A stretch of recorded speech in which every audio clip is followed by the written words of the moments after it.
बिस्मिल्लाहिर्रहमानिर्रहीम। आप देख रहे हैं हालात। मैं हूं सईद चौधरी। आज जो मौजू आपके गोश गुजार करने के लिए चुने उनमें से एक तो ये है कि मिस्र जस्टिस काजी फायद और कायम मकाम चीफ जस्टिस पाकिस्तान उमर अता बंदियाल के दरमियान मुलाकात हुई है, काफ़ी लंबी चौड़ी। और इस मुलाकात के महर्रक कौन बने हैं, कौन चाहते हैं कि ये तासर ख़त्म हो कि आपस में तकसीम अदलिया। और दूसरा ये है कि एक बड़ी खबर है कि वजारत ख़ारजा में हलचल है। क्या अमरीकी सदर जो बाइडन का फ़ोन आने वाला है इमरान खान को, इस पर बात करेंगे। और तीसरा वो जो PDM का कल जलसा है कराची में, उस हवाले से कुछ बातें निकली हैं ऐसी कि जनाब ख़वातीन नहीं आएंगी। और फिर मरीम औरंगज़ेब ने फौरी तौर पर तरदीद कर दी है। उस जलसे में क्या होगा, कौन अहम किरदार अदा करेगा जलसे की, वो जो स्ट्रेंथ के हवाले से, और किसका खिताब जो है उसकी तरफ लोगों की नज़रें होंगी कि वो क्या फरमाते हैं। तो PDM पे ही बात कर लेते हैं। आज इजलास हुआ है उनका, आप उनके जो मौलाना फजल रहमान की सरबराही में, और मरियम नवाज शरीफ, मियाँ नवाज शरीफ और असाक डार वो वीडियो लिंक के ज़रिए शरीक हुए हैं। अब खबरें जो हैं स्टीरियोटाइप खबरें जो हैं वो मार्केट में आई हुई हैं, जो आपका इलेक्ट्रॉनिक मीडिया जो खबरें दे रहा है और जगह जो अखबारात में खबरें आ रही हैं कल के लिए, वो इसी तरह की हैं कि जनाब वहाँ हो गए हैं। और मौलाना फजल रहमान ने फिर कह दिया कि जनाब इस्तीफ़े दे दें, यही एक ऑप्शन है। वहाँ मरीम नवाज़ ने क्या कहा है, मियाँ नवाज शरीफ ने क्या कहा है और असाक डार ने क्या कहा है, इस हवाले से कोई बात सामने नहीं आ रही। और यह कि मरीम नवाज़ क्यों नहीं जा रही जलसे में। मियाँ शहबाज शरीफ जो सदर हैं मुस्लिम लीग नून के, वो खिताब करने जा रहे हैं। तो इस हवाले से थोड़ी सी जो तफसीलात मुझ तक पहुँची हैं वो आपके गोश गुजार कर देता हूँ। और असाक डार साहब के हवाले से ये कहा जा रहा है कि उन्होंने ये तजवीज़ दी है वाइट पेपर जारी किया जाए। जो इनके करतूत हैं या इनकी जो कि नाकामियाँ और ख़ामियाँ हैं हुकूमत की, उसको तहरीरी शक्ल में, जैसे हर हुकूमत के ख़िलाफ़ अपोजिशन एक वाइट पेपर जारी करती है, वो वाइट पेपर जारी किया जाए और उसमें दादोशुमार और ये वो जो भी ये झूठ बोल रहे हैं धड़ाधड़, इनके झूठ का तो ये आलम है कि वो जिनकी अभी ख्वाहिश है, अभी सोच है, इनके ख्वाब में है खान साहब के कि ये करना है, जो अपनी 3 साल कारकर्दगी में उसको इन्होंने एक कामयाब मंसूबे के तौर पे जो मुकम्मल हो चुका है पेश। मसलन वो जो कराची के जजीरे वाला मामला है, वो तो अभी तक तनाज़ा ही ख़त्म नहीं हुआ। अभी तक यही नहीं पता चला कि वो सूबाई हुकूमत का है, इलाका या वफाक का है। तो उसको भी इन्होंने अपने इश्तिहारात में अपने खाते में डालो दिए एक कामयाब मंसूबा, वो तो अभी शुरू नहीं हुआ, ईंट भी नहीं रखी है उसमें। इस तरह की जो बातें हैं ये सारी, वो कहते हैं कि जनाब इसको बाकायदा पेपर की शक्ल में जारी किया जाए। और मियाँ नवाज शरीफ के खिताब के हवाले से ये बात सामने आई है। ज़रा ये बता रहे हैं कि वो तुंदो तेज़ नहीं था, ताहम ये बात उसमें मौजूद थी कि एस्टेब्लिशमेंट को अपनी हदूद में रहना चाहिए और जो फेयर इलेक्शन है उस हवाले से जो PDM की तहरीक है उसको उस तरफ ज़्यादा ध्यान देना चाहिए। इस हुकूमत को उसका लुब्बे लबाब है, एग्जैक्ट अल्फाज मुझे नहीं पता, लेकिन मुझे जो बताया गया उसका लुब्बे लबाब ये है कि हुकूमत को गिराने के बजाय अगले इलेक्शन को सिक्योर करने का इंतज़ाम करें। भाई ये कोई जो प्री पोल रिगिंग और आफ्टर पोल रिगिंग या पोलिंग के दौरान रिगिंग, इसको रोकने के लिए एक लाहेअमल बनाया जाए, क्या करना है क्या नहीं करना है। और फिर उस पर जो राशिद सूमरो साहब हैं, मौलाना राशिद सूमरो साहब जो सेक्रेटरी हैं जमीयत उलमा इस्लाम सिंध के, उन्होंने जनाब एक बयान अखबारात में उनके हवाले के जनाब ये मुतफिक का फैसला हो गया कि ख़वातीन कल के जलसे में PDM वाले में नहीं आएंगे। तो ये मेरा ख्याल है कि ऐसा नहीं हुआ जो मेरी इतला है। ताहम वो मरीम औरंगज़ेब ने इसकी तरदीद कर दी है कि ऐसा कोई फ़ैसला नहीं हुआ। ख़वातीन आएंगी, सवा ख़वातीन का एक अपना किरदार है PDM में। और ख़वातीन, उन्होंने ये भी बताया कि वहाँ तो जगह मुख्तस कर दी गई है ख़वातीन के लिए। अगर ख़वातीन नहीं आएंगी तो मरीम औरंगज़ेब कैसे जाएंगी वहाँ? दीगर जो खतून रहनुमा हैं ख़वातीन, वो कैसे वहाँ पहुँचेंगी या वहाँ क्या काम करेंगी, या मरियम अगर वीडियो लिंक के ज़रिए खिताब करती है तो क्या जो शहबाज शरीफ वाली बात है ना, शहबाज शरीफ साहब ने मुलाकातें की हैं मरहूम ममनून हुसैन साहब के बेटों से ताज़ियत की है, पगाड़ा साहब से मिले हैं और पगाड़ा साहब को उन्होंने लाहौर आने की दावत भी दी है। इसके अलावा भी कुछ उनकी मुलाकातें सुना है को खुफिया मामला, वो मुलाकातें भी हुई हैं लेकिन उनकी तफसीलात हम तक नहीं पहुंची। सिर्फ इतने पता चला है कि कुछ मुलाकातें उनकी हुई हैं। हमने अपने एक व्लॉग में ये कहा था कि स्टेटस को, पहले हमने कहा था कि शायद वो तो बिल्कुल ही बंद हो गया सारा कुछ, लेकिन फिर हमें एक मुस्लिम लीग नून के मरकज़ी रहनुमा ने उन्होंने तस्हीह की है, वजाहत की। उन्होंने ये कहा था कि जनाब स्टेटस को है, अभी तक जहाँ तक मामला पहुँचे हैं उनका कि कॉमा आया है, फुल स्टॉप नहीं आया। तो वो स्टेटस को ही का नतीजा मुझे ये लग रहा है नून लीग और एस्टेब्लिशमेंट के दरमियान जो हुआ है कि सूरत हाल मौका बहाल रहे कि जो भी सूरत हाल है फ़िलहाल वहीं पर रहे, कोई एक्सीड ना करे अपनी हदूद से। तो इसीलिए जो शहबाज शरीफ साहब हैं वो खिताब फरमाने जा रहे हैं, क्योंकि वो जो लिखा जा रहा है तहरीर या कोई मामला तय पा रहे हैं वो तो उनको देख रहे हैं, एक किरदार है ना शहबाज शरीफ उनका, तो शहबाज शरीफ उसी अंदाज में वो जो है उनकी तरफ, मेरा ख्याल है कि जो शहबाज शरीफ की तकरीर है उससे मुस्तकबिल का जो लाया अमल है अपोजिशन का, उसका किसी हद तक तयन जो है वो हो जाएगा। अब ये जो सिंध है, ज़ाहिर है ये पीपल्स पार्टी का वहाँ बड़ा असर रसूख है और अंदरूनी सिंध तो गाढ़ है पीपल्स पार्टी का, कराची में भी बड़े वोट हैं उनके पीपल्स पार्टी के, लेकिन वो ज़ाहिर है PDM के जलसे में नहीं आएंगे। एक साफ़ी ने सवाल पूछा मियाँ शहबाज शरीफ से कि आप क्या पीपल्स पार्टी को जलसे में शिरकत की दावत दे रहे हैं, तो उन्होंने आगे से कहा कि आप कहेंगे तो बुला लेंगे। इस तरह थोड़ा होता है, इसका मतलब ये होता है कि नहीं, उनको दावत नहीं दी गई और ना ही वो आएंगे। और जहाँ तक उस पर राशिद सुमरो साहब का बयान है ख़वातीन नहीं आएंगे, तो यहाँ बड़ा एक शोर मचा हुआ है। कहाँ मचा हुआ, मेरे इर्द गिर्द जो दोस्त हैं उनमें वो कह रहे हैं जनाब देखें ये खुद को अभी से तालिबान जो हैं वो इन्हीं के मदारस के पड़े हुए हैं ना, तो वो कह रहे हैं जनाब इन्होंने देखें अभी से ये तालिबान बन रहे हैं, ख़वातीन को वहाँ रोक रहे हैं, ये क्या तासर मिलेगा इससे, क्या नहीं मिलेगा। मेरा नहीं ख्याल कि इस तरह कोई मौलाना फजल रहमान साहब चाहेंगे या इनके अपने जो जलसे, ये PDM का जलसा है, ये फजल रहमान की जमात का जलसा नहीं है। वो अपनी जमात में जो मर्जी करे, वो तो मुख्तलिफ इलाकों में वो तो कानून बन गया है कि ख़वातीन के वोट डालना ज़रूरी है, वरना वो इलेक्शन कलअदम हो जाते हैं, वो पोलिंग कलअदम हो जाती है, दोबारा इलेक्शन करवाना पड़ता है, कुछ परसेंटेज मुकर्रर की हुई है।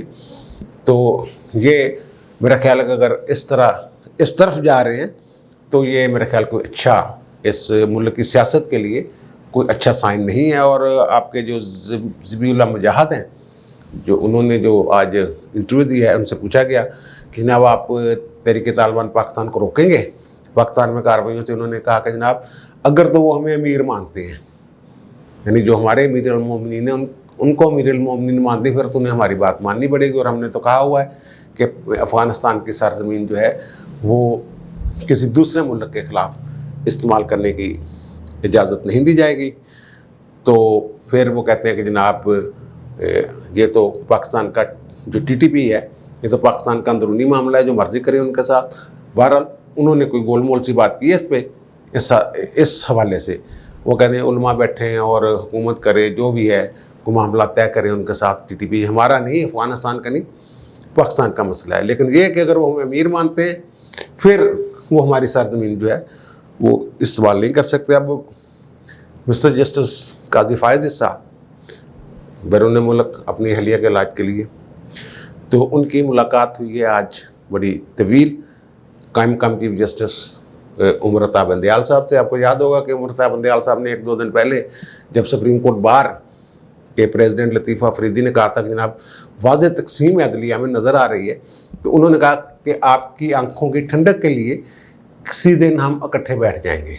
आज वो इकट्ठे बैठे हैं, तो इकट्ठे जो उन्हें किया है या बैठाया है उसमें जो बुनियादी किरदार, कलीदी किरदार जो है वो है अटॉर्नी जनरल पाकिस्तान का। खालिद जवेद खान साहब का, वो पहले मेरे ज़राए के मुताबिक पहले मिस्टर जस्टिस काजी फ़ायद ईसा से मिले हैं और फिर वो मिले हैं। उनकी 2 मुलाकातें हुई हैं, एक मिस्टर जस्टिस काजी फ़ायद ईसा से और दूसरी मिस्टर जस्टिस उमर अता बंदयाल से। और उनका जो ज़राए हैं वो ये बता रहे हैं कि उनका मकसद ये है कि जो कशीदगी है अदलिया के अरकान के दरमियान उसे रोका जाए, या उन्होंने तशवीश का इज़हार किया दोनों से मिलकर। ख़तरा ये भी होता है कि जब सीनियर जज सलाम भेजता है जूनियर जज को, सलाम भेजना एक तरह से बुलाने का एक अंदाज़ होता है, प्रोटोकॉल होता है। हरकारा जाता है जूनियर जज के चैम्बर में सीनियर का पैगाम लेकर, और वहाँ वो ये नहीं कहते कि जज साहब बुला रहे हैं, वो वहाँ कहते हैं कि आपको सलाम भेजा है। तो ख़दशा ये भी था कि अगर सलाम भेजा जाए उमर अता बंदयाल की तरफ से मिस्टर जस्टिस काजी फ़ायद ईसा को, तो हो सकता है वो अपनी किसी मसरूरियत का या बैरून मुल्क जाने की तैयारियों का बहाना करके मुलाकात के लिए ना आए, या कहते हैं कि उन्हें कहीं फ़ोन पे बात कर ले वगैरह वगैरह, जो भी। बहरहाल तो वो ये मुलाकात अरेंज करवाई है अटॉर्नी जनरल पाकिस्तान ने।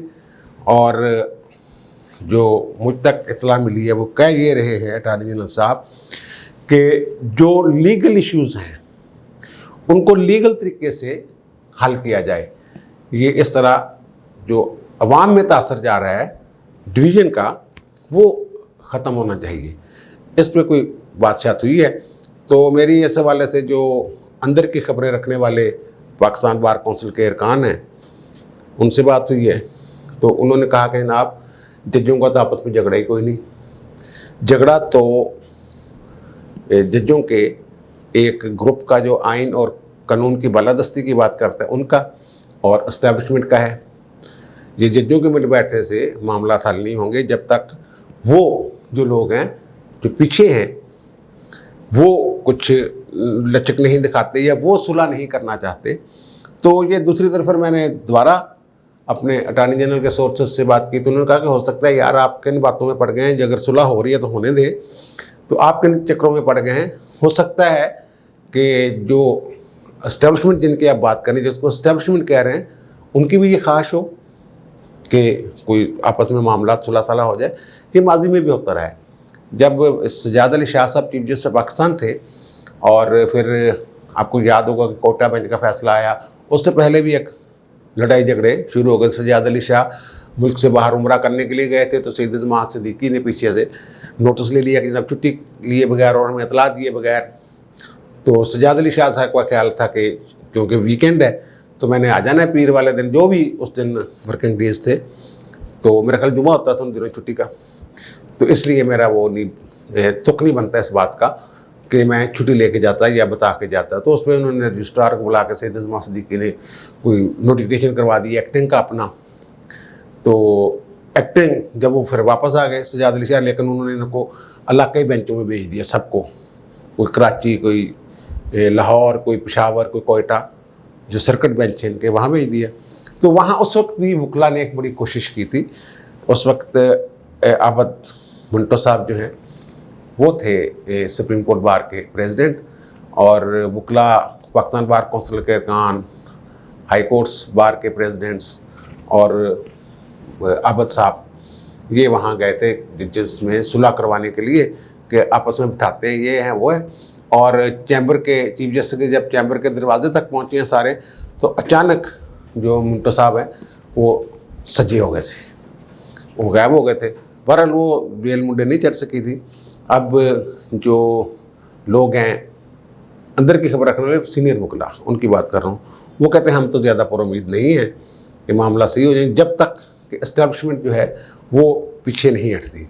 ये मुलाकात है चैम्बर साहब बंदयाल साहब के चैम्बर में, ये भी मैं बता दूँ। तो चैम्बर में मुलाकात का मतलब यह है कि सलाम गया था काजी फ़ायद ईसा को, और काजी फ़ायद ईसा साहब को पहले मादा किया जा चुका था अटॉर्नी जनरल साहब की मुलाकात में, और फिर वो जाके मिले हैं। अंदर क्या बात हुई है वो अभी तक तो बाहर नहीं आई, हो सकता है जल्द वो बात बाहर आ जाए। लेकिन अटॉर्नी जनरल साहब जो हैं वो बड़े पुरुमीद हैं। इस हवाले से जो इतला है वो ये है कि अटॉर्नी जनरल साहब पुरुमीद हैं कि इंशाल्लाह मामला ठीक हो जाएगा, कम से कम ये तासर ज़रूर ख़त्म हो जाएगा कि अदलिया में कोई तकसीम है।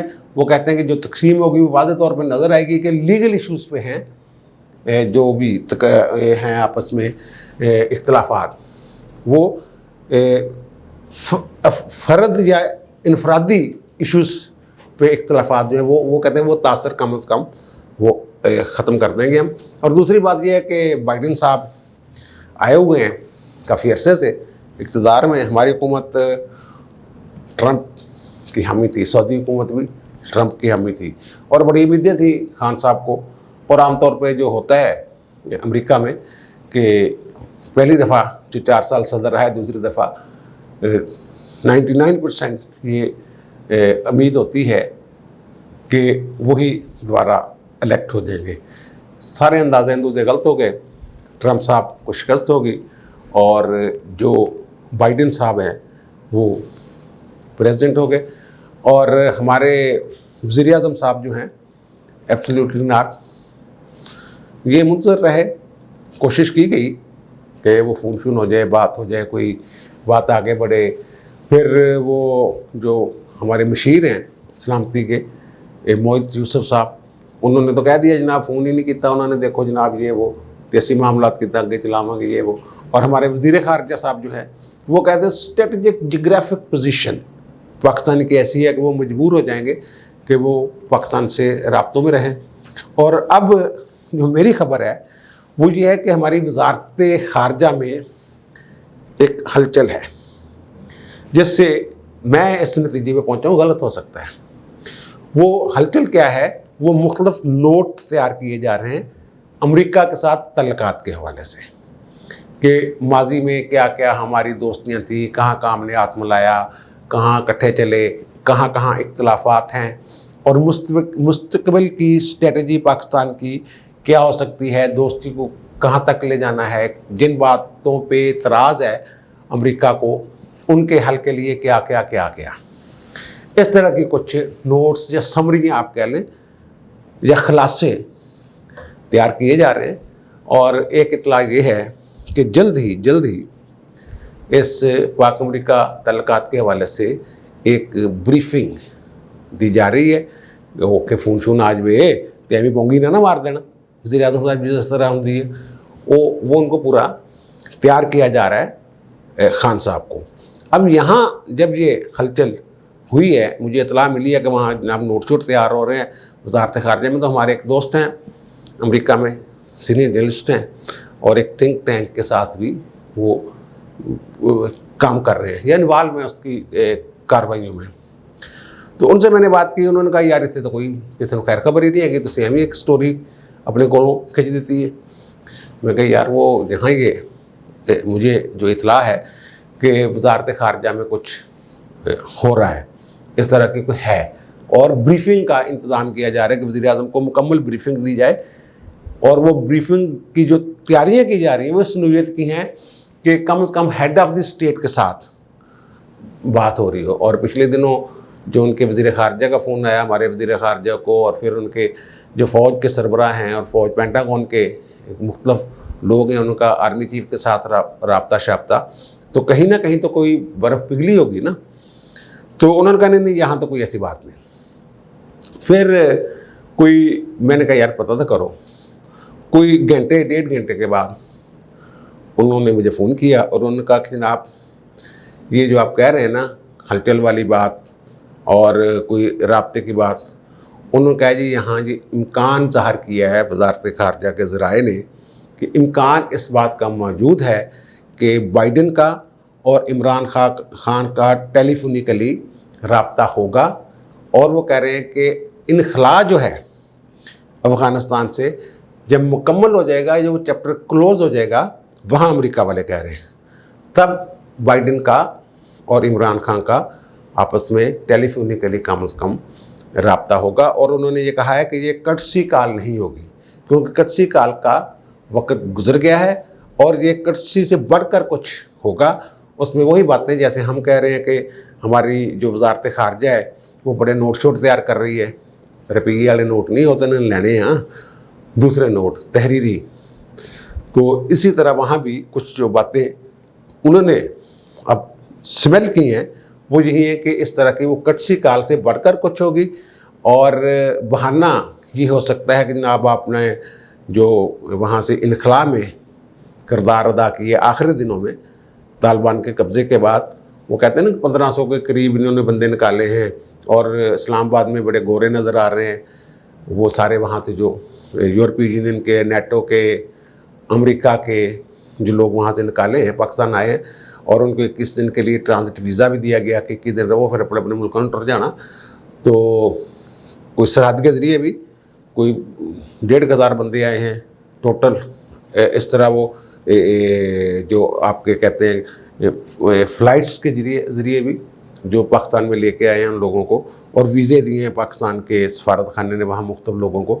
इस हवाले से हो सकता है इस बात को बहाना बनाकर राब्ता शुक्रिया का फ़ोन आ जाए कि थैंक यू, लेकिन इसको आप बर्फ़ पिघलेगी लेकिन उस हद तक नहीं कि पानी बन के बह जाए, बर्फ़ मौजूद रहेगी।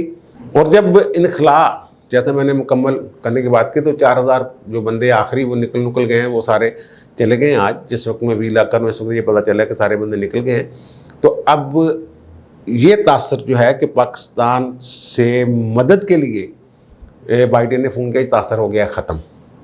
और वो यही चाहते थे कि ऐसा कोई तासर ना दे कि पाकिस्तान हमारी ज़रूरत है। और अब क्योंकि पाकिस्तान बज़ाहिर उनकी ज़रूरत नज़र नहीं आ रहा, बल्कि पाकिस्तान को उनकी ज़रूरत पड़ेगी इस हवाले से कि अगर दाश, तालिबान और तहरीक अपने TTP जो है, इनके कोई आपस में गड़बड़ होती है, मामला होते हैं, पाकिस्तान पे ज़ाहिर है हमसाया है, गड़बड़ यहाँ भी होगी, यहाँ तक असरात आएंगे। तो अब इनको उनकी ज़रूरत शायद महसूस हो, इसलिए कुछ लोगों का ख्याल ये है वहाँ से जो हमारे साफ़ी हैं, उन्होंने जो मेरे साथ बात की है, दूसरी दफ़ा रब्ता की है, तो मैंने उनसे पूछा अंदाज़ा कि अंदाज़न कब तक। तो उन्होंने कहा कि मे भी 11 सितंबर के इर्द गिर्द कहीं ये बात हो जाए। बहरहाल ये वहाँ उन्होंने भी ये महसूस किया है कि बाइडेन साहब का फ़ोन आने वाला है, या किसी भी तरीके से इनमें टेलीफोनिकली रब्ता होने वाला है, और फिर यहाँ जश्न होगा कि बाइडेन का फ़ोन आ गया, बाइडेन का फ़ोन आ गया। ठीक है, जो भी हो, बर्फ़ पिघलनी चाहिए, मुल्क के लिए फ़ायदा होना चाहिए। वो रब्ता बाइडेन करे या रूसी सदर करे या कोई भी करे, या उसकी क़यादत चीनी क़यादत करे, फ़ायदा मुल्क का होना चाहिए इसमें। और मुल्क की जो इज़्ज़त नफ्स है पाकिस्तानियों की, वो मजरूह नहीं होनी चाहिए। अगर रब्ता होता है तो ये तो प्रोपेगेंडा करेंगे ना मुख्तलिफ़ किस्म का कि देखें जी आखिर मजबूर कर दिया उसको बाइडेन को ये करने का, वो करने का। बहरहाल जो यही मैं अर्ज़ कर रहा हूँ, हमारी वज़ारत ख़ारिजा में हलचल, और वहाँ से जो उन्होंने स्मेल किया है हमारे सीनियर साफ़ी ने और मेरे साथ शेयर किया है मेरी दरख्वास्त पे, तो वो यही लगता है कि इनका कोई रब्ता जल्द होने वाला है। और दूसरी जो बात है ना कि वहाँ जाएंगे, शायद उसकी तैयारियाँ हैं, अक़वाम मुत्तहिदा का कोई इजलास हो रहा है, तो वहाँ ये वो, अगर ये टेलीफोनिकली बात नहीं होती तो वहाँ जो है ना वो भी भूल जाएँ आप कि वहाँ साइड मीटिंग हो जाएगी, ये वो भी नहीं होगी। अगर टेलीफोनिकली रब्ता हो गया और फिर उसके बाद जिस सितंबर में जाते हैं तो फिर कुछ हो सकता है, वरना नहीं। ये इतलात है। अब मुझे इजाज़त दीजिए, इंशाअल्लाह दोबारा मुलाकात होगी। अल्लाह हाफ़िज़।